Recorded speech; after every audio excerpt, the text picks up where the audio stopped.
Você não pode diminuir o tempo? Não, sou um mago arcano. Cacete. Existe um momento na história de South Park que a série fez algo quase impossível. A série não escreveu um episódio que é lembrado apenas por ser engraçado, mas sim lembrado por ser simplesmente lendário. South Park conseguiu algo muito raro: transformar uma piada sobre um jogo de RPG em uma verdadeira aventura épica, manter os personagens fiéis à sua própria essência infantil e construir uma jornada digna de um clássico de fantasia. E ainda fazer tudo isso dentro do universo real de um dos maiores jogos de todos os tempos. O resultado não foi apenas um bom episódio, foi um episódio premiado, celebrado e eternizado na cultura de South Park. Mas como você deve imaginar, isso não aconteceu por sorte. Hoje vamos te explicar como South Park escreveu o seu melhor episódio de toda a história.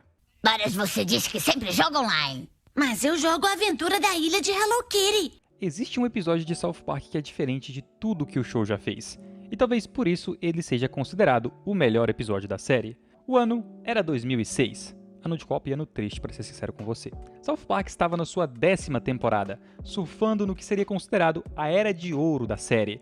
Cada episódio lançado era um clássico instantâneo, e manter o ritmo não era um trabalho nada fácil.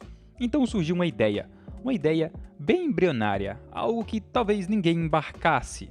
Um episódio sobre RPG, crianças na frente do computador por horas e um vilão que parecia invencível. Nascia ali um dos, se não o melhor episódio de South Park. Faça amor, não Warcraft. A nossa missão hoje é entender como um episódio com uma premissa tão simples se tornou um clássico entre os fãs, recebeu vários prêmios entre os críticos e subiu a régua para todo o mundo da animação. Como todo bom episódio de South Park, tudo começa tranquilamente, com os 4 meninos simplesmente jogando em seus computadores.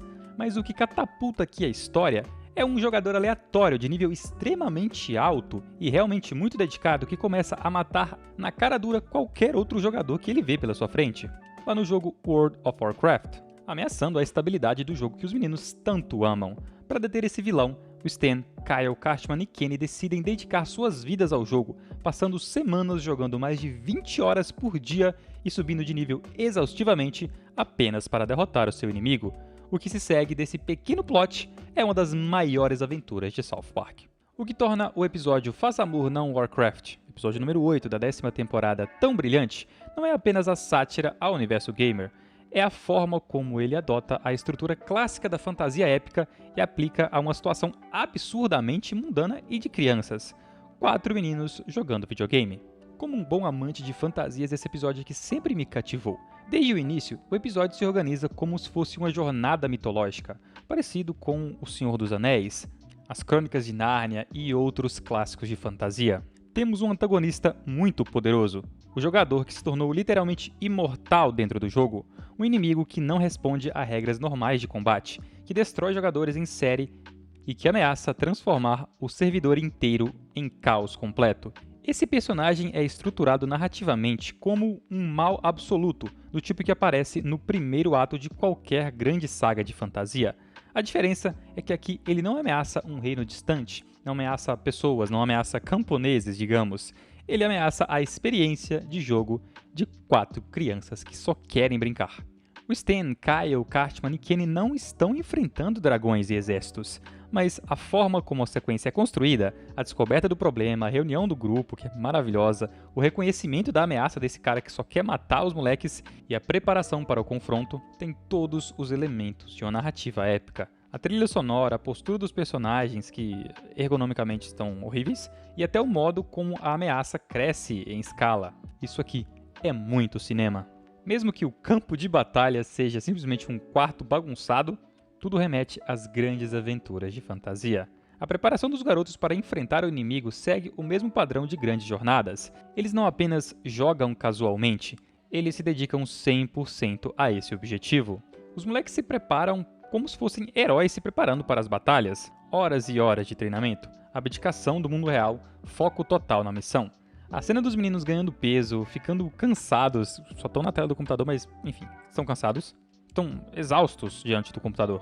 Tudo pensado meticulosamente para lembrar das fantasias épicas. O clímax do episódio é uma grande batalha dentro do jogo, e ele é tratado com a mesma grandiosidade de um duelo de espada em um castelo antigo, por exemplo. A diferença é que as armas são cliques de mouse de crianças gordas. Mas narrativamente a lógica continua a mesma. Você tem um objetivo impossível, um vilão poderoso e uma equipe improvável se unindo para enfrentá-lo.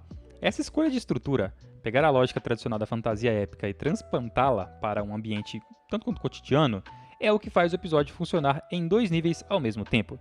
Ele funciona como sátira para quem conhece o jogo World of Warcraft e suas obsessões, na verdade qualquer RPG, mas funciona também como uma narrativa universal, porque toda grande história de aventura segue esse mesmo padrão, a jornada do herói, digamos. Nós reconhecemos essa jornada, essa estrutura, uma missão impossível, uma superação do antagonista quando tudo parecia perdido.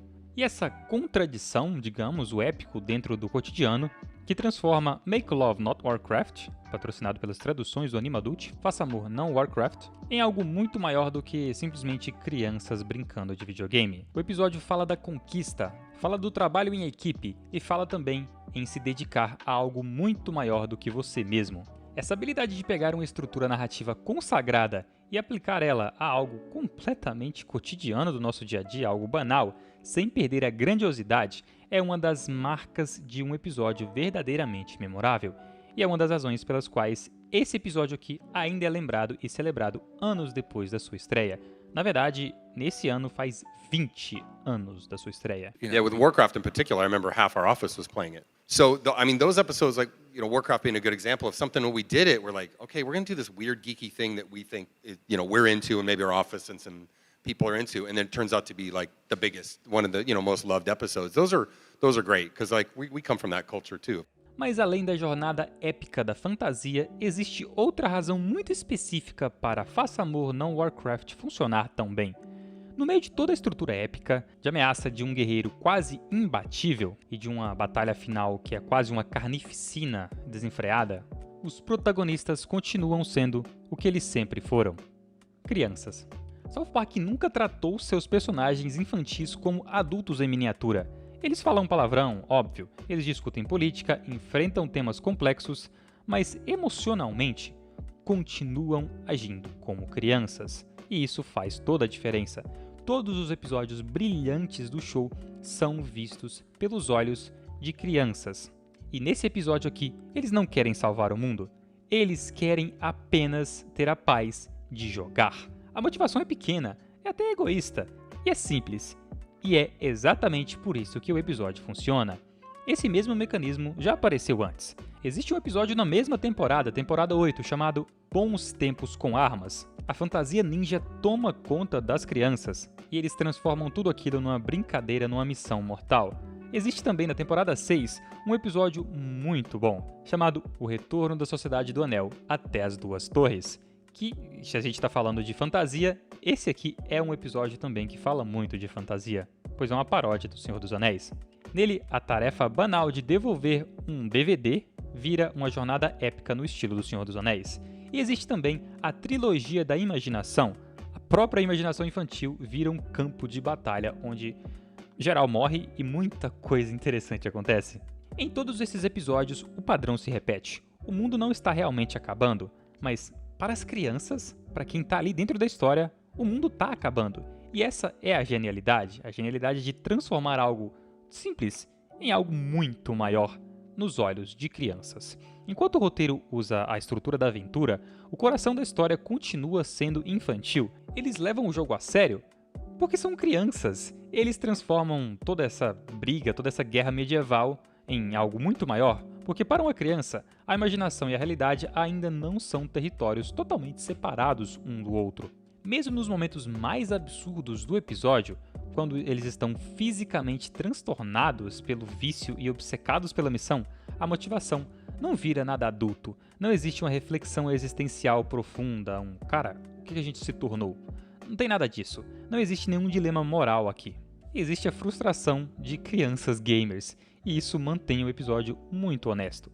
Se South Park tivesse transformado a história numa grande alegoria sobre escapismo contemporâneo, sobre como a gente tenta fugir da realidade, talvez o episódio perdesse bastante força. Mas ao manter os meninos como meninos, a série preserva sua essência.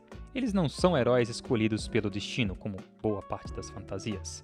Na verdade, um camponês aleatório, chega alguém e fala, então você é um cara muito poderoso e você vai salvar o mundo. Pronto, o cara agora é o foda. Eu fiquei puto do nada, mas tô de boa de novo. São apenas 4 garotos ali, tentando recuperar o prazer de simplesmente brincar. Juntamente com um enredo de fantasia, talvez seja justamente por isso que essas aventuras funcionam tão bem. Porque por trás da sátira, do comentário cultural tão sofisticado que South Park tem e da estrutura épica, ainda estamos assistindo crianças levando suas pequenas batalhas extremamente a sério. E isso é universal até. Assim como esse episódio foi novidade na época, meus amigos, essa novidade aqui é pra você. Se você tem interesse em começar a postar conteúdo na internet ou simplesmente impulsionar o seu canal, nós temos a solução. A nossa plataforma de cortes PEC Magnéticos Pro tem uma biblioteca de mais de 30 mil cortes, prontos para você usar e viralizar o seu canal. Tem conteúdo de South Park, Rick and Morty, Family Guy e muito mais. Tudo isso com o valor promocional da nossa semana de lançamento. Se ficou interessado, acessa o link aqui na descrição. Mas até agora só falamos de conceitos. Precisamos falar de técnica. E esse episódio tem muito. Agora vem a parte que transforma um ótimo conceito em um episódio histórico. Porque toda a estrutura de fantasia, toda essa jornada épica vivida por crianças, não teria o mesmo impacto se o universo retratado não fosse real. A parceria de South Park com a Blizzard Entertainment foi o detalhe que elevou Faça Amor Não Warcraft de sátira a um episódio memorável. Em vez apenas de imitar um jogo de RPG genérico, a equipe de South Park teve acesso direto ao motor do jogo World of Warcraft. As animações dentro do jogo não são paródias mal disfarçadas, nem algo construído para, entre aspas, imitar o jogo. As animações no episódio são do próprio jogo. Os cenários, os movimentos, o estilo visual, tudo carrega autenticidade. E isso muda completamente a experiência. Para quem joga não é só engraçado, é familiar. Para quem nunca jogou, ainda assim parece bem legítimo. E essa legitimidade dá peso à jornada dos heróis. Quando o vilão surge, ele não parece uma caricatura de um vilão que apareceria no jogo. Quando os moleques treinam por dias para evoluir seus personagens, aquilo ali tem uma lógica interna no jogo também. Não é apenas absurdo pensado por South Park. É tecnicamente possível dentro das regras do jogo fazer o que eles fizeram. E talvez algo mais impressionante. A criadora do jogo, a Blizzard, entendeu a piada. Ao permitir que a série utilizasse oficialmente o jogo, a empresa mostrou uma segurança rara, a capacidade de rir do próprio fenômeno, do próprio conteúdo. Isso dá ao episódio uma camada extra de respeito. Não é simplesmente um episódio bobo, é uma homenagem. Sem essa parceria, é lógico que o episódio ainda teria uma boa estrutura, mas não teria o mesmo impacto cultural, não teria o mesmo nível de imersão e certamente não teria envelhecido tão bem como ele envelheceu. A colaboração técnica não é só uma curiosidade de bastidor, é o que sustenta toda a fantasia e toda a aventura de crianças. Porque quando você mistura estrutura épica, personagens ótimos e fiéis e um universo real retratado com autenticidade, você cria algo épico. Todo esse cuidado narrativo e técnico não passou despercebido. O episódio venceu o Emmy Award de Melhor Programa de Animação, um reconhecimento que vai além da popularidade. É a validação da indústria da animação. Não era só um episódio engraçado sobre crianças jogando videogame. Era cinema. E você não pode dizer que não, porque os caras ganharam um baita do Emmy. Além, obviamente, do prêmio, o episódio se consolidou como um dos mais lembrados de South Park, frequentemente citado entre os melhores da série, e unindo para sempre tanto South Park como World of Warcraft. Mas os prêmios não são o motivo desse episódio ser grande, não são o motivo desse episódio ser lembrado. Eles são apenas a consequência disso. Os prêmios são a coroação de uma combinação muito rara, uma estrutura impecável, personagens honestos, uma parceria técnica ousada e uma execução perfeita de todo mundo que estava no projeto. O Emmy não fez o episódio ser lendário, ele apenas confirmou algo que o público já tinha percebido. No final do dia, Faça Amor Não Warcraft funciona porque não é só uma piada sobre videogame.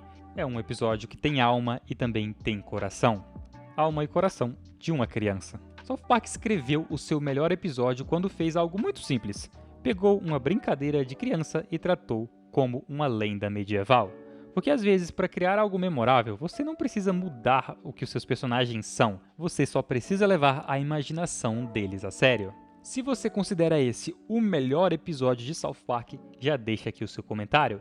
E se você discorda que esse não é o melhor episódio, e talvez exista outro episódio que é melhor que esse, deixe aqui também o seu comentário. Como sempre, continue aqui e assista este vídeo que está aparecendo para você. Eu te vejo lá. Muito obrigado pela sua audiência, tenha um ótimo dia e até a próxima!